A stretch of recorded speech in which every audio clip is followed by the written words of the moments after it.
بسم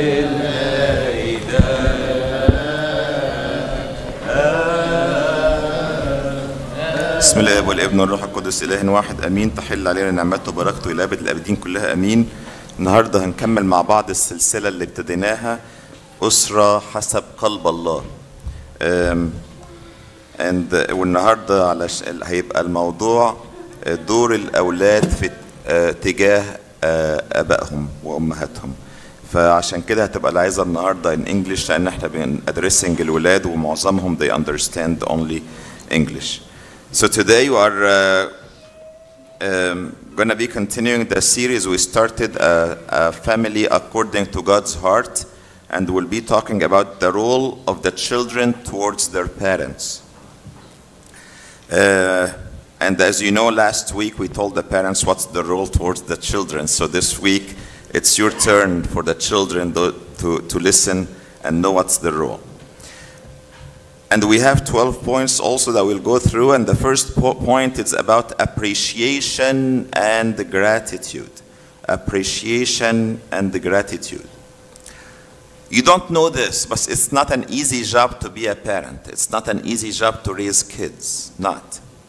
There is a saying that says it takes a village to raise a child. I don't know if any of you heard this before, but that's a saying that they say it came from somewhere in Africa. It says it takes a village because it's not an easy job. Your parents, when you were much younger, they stayed up several nights with you, right? When you were much younger, you didn't sleep through the nights, and maybe there were times when you were not feeling well or sick. Who stayed up with you? Your mom or your dad, right? So they stayed up for you for multiple nights. Many of those nights you were not aware of because you were still a baby. They might have worked extra hours to fulfill your needs and your wants, right? Because they don't wake up in the morning and find money sitting on the kitchen table for today's expenses. They have to work to make the money or get the money. So they worked extra hour to fulfill your needs. So be appreciative and be thankful. Don't only focus on what you don't have. Be appreciative and thankful and grateful for what you do have. Focus on the blessings you have and do not try to compare yourself to others, because comparison is very wrong and is bad, and you never will know. Nobody has everything. And when you compare yourself to others, you compare on what you see on the outside. You don't know what those people are going through. And comparison anyway is wrong. Your parents probably made mistakes along the ways. I want you also to know that. Nobody is perfect. And remember, you guys, when you were born, you did not come in with an operational manual. There was no manual to say, okay, here is what you do when he asks for this, or what you do when they do this. You didn't come out of the hospital saying, here is your baby and here is the manual how to use him. No, that didn't come that way. So they might have made mistakes throughout the way. So we all make mistakes. Nobody is perfect. So remember that and forgive them for any mistakes they might have done. Don't just hold a grudge. That's not a good thing.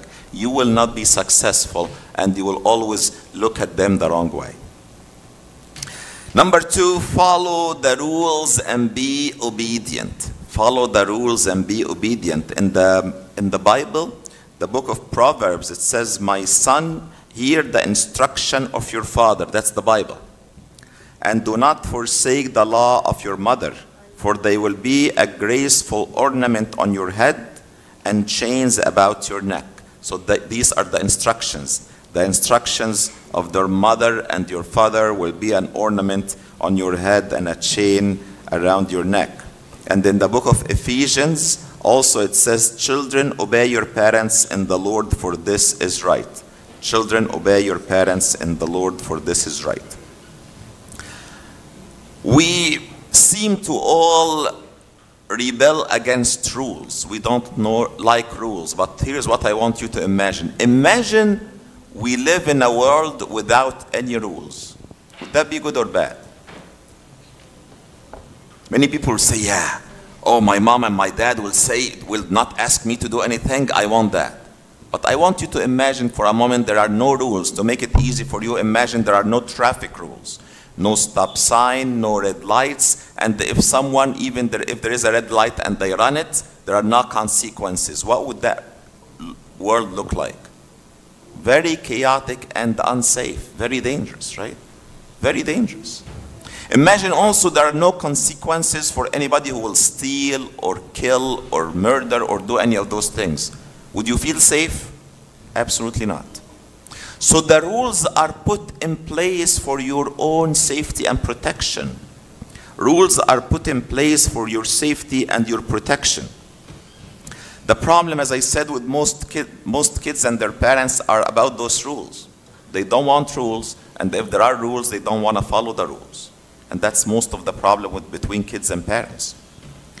So I want you to see the big picture. Your parents focus more on the big picture. Do you know what you guys focus on? Today. I want this and I want it now. That's what I want. But your parents are putting rules for you for the bigger picture, for your own future. The decisions they make today, they are making them because they want to make you a better person when you grow up. You will appreciate those rules later on.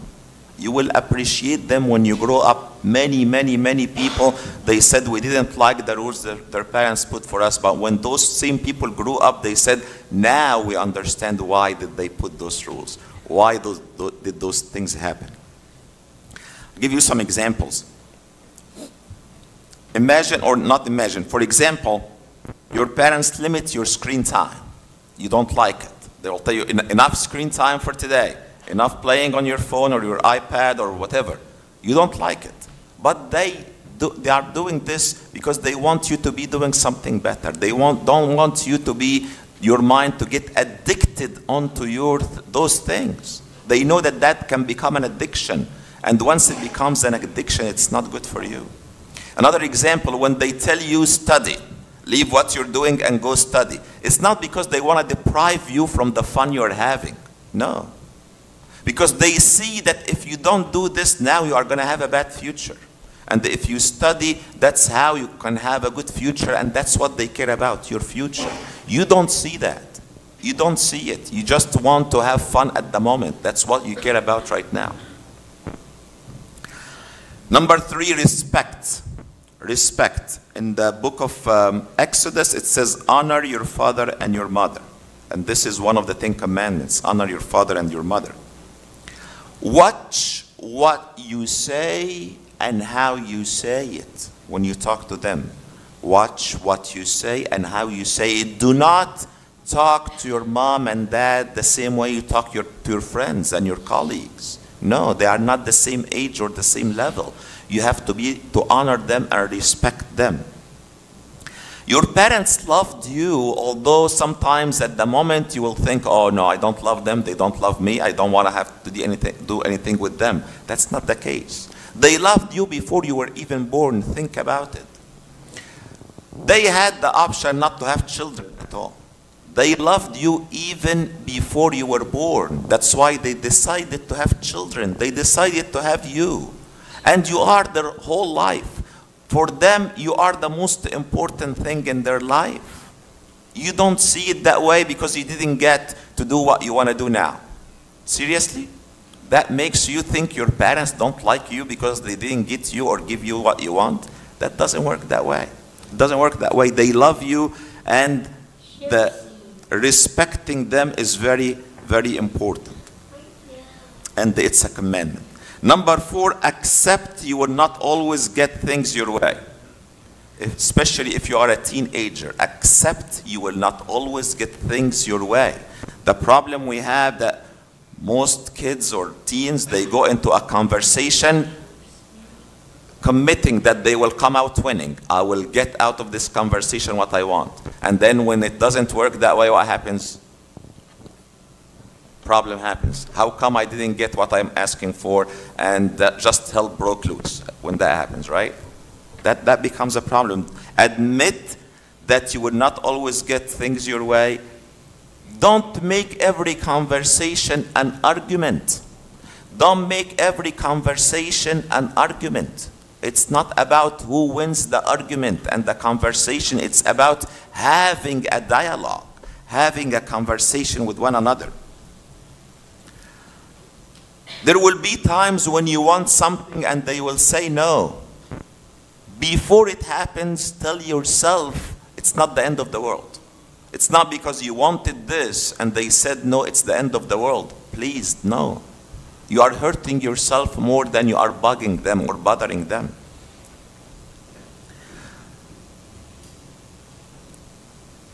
Listen to them with the mindset when you go into a conversation. Listen with the mindset that you're going to the conversation to what?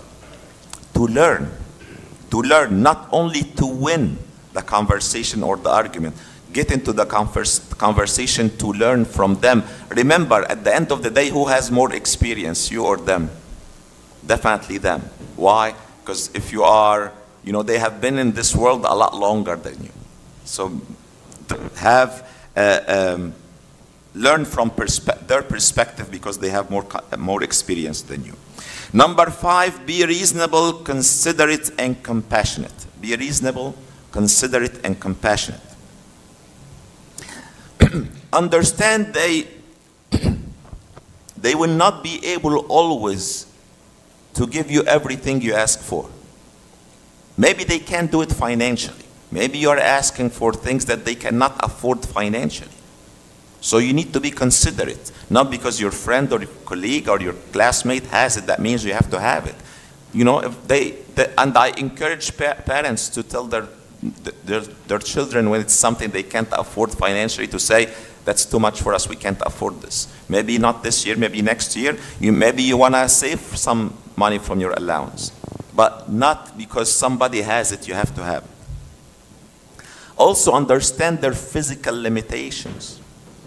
So if your dad is working a 12-hour overnight shift, you woke up in the morning and he's just coming back from work, your dad after an all-night work or an all-day, whatever the shift he works, and you want something and you want it now. You want him to drive you somewhere or take you somewhere.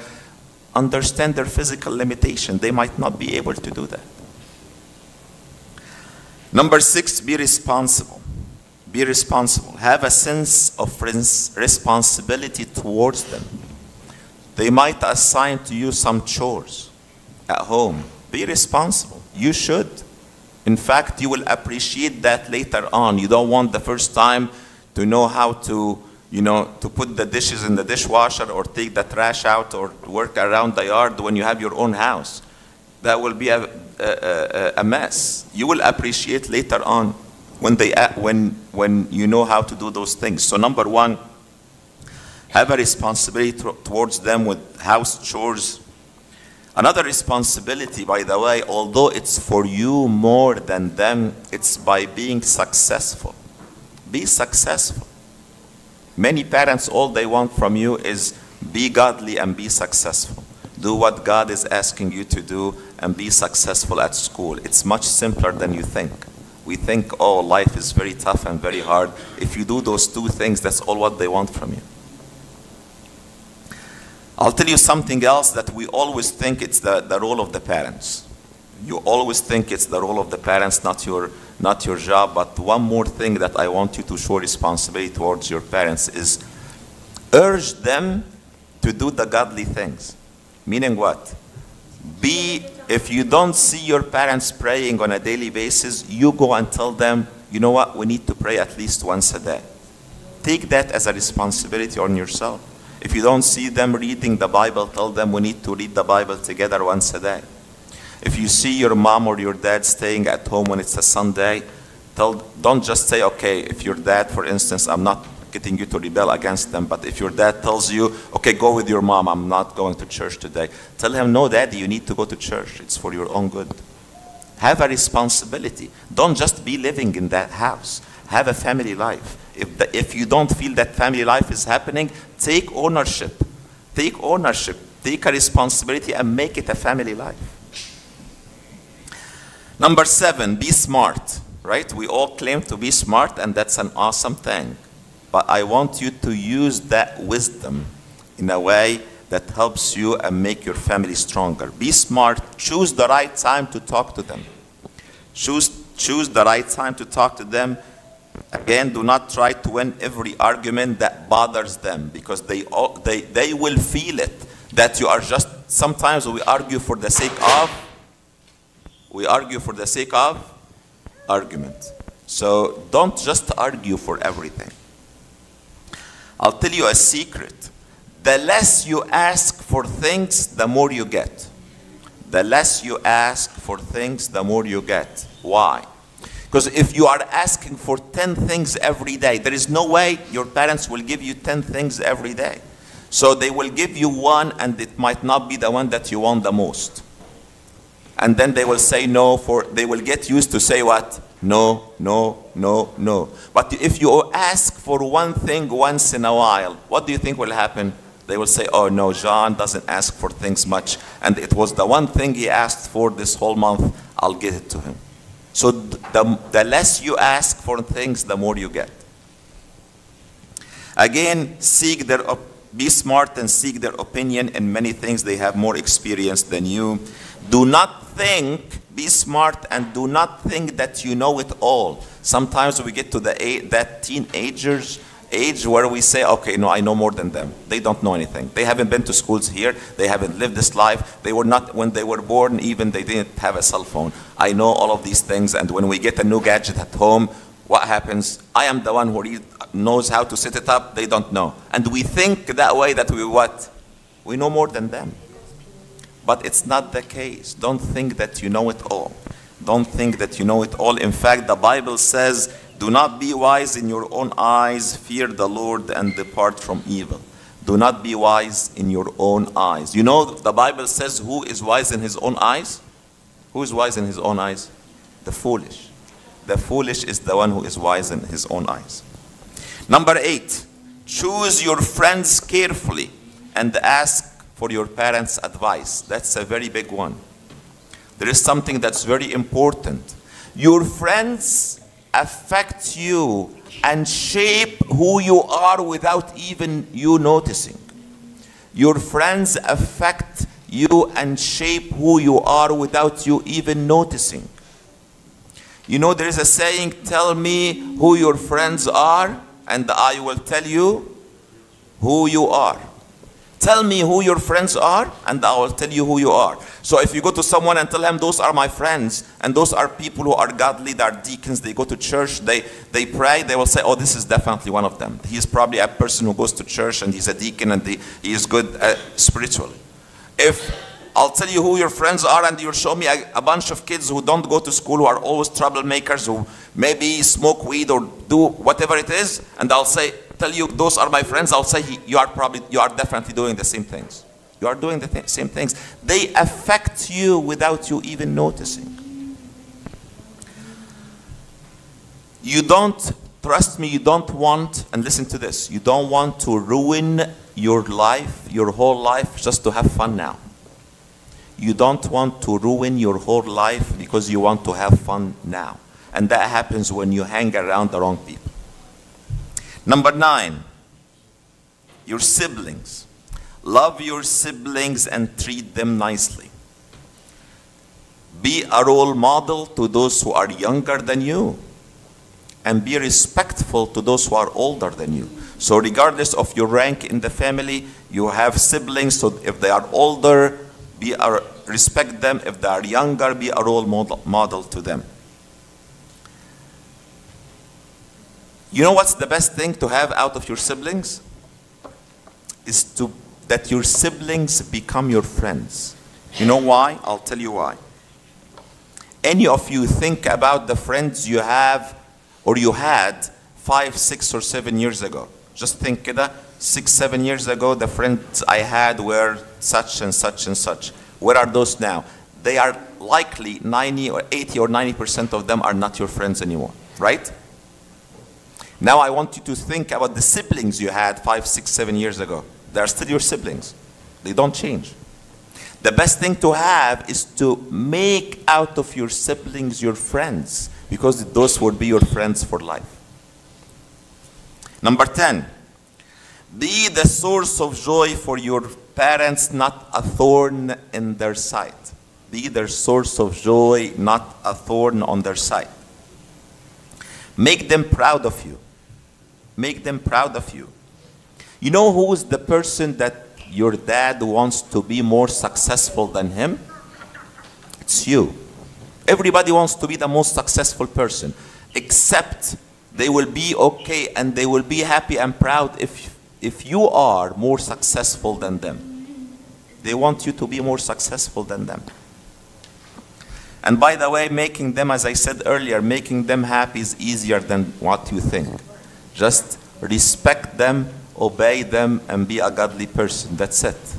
They will be happy. And it will be a much easier life than the life that probably many of you are living right now, which is just arguments and disrespect and all of those things.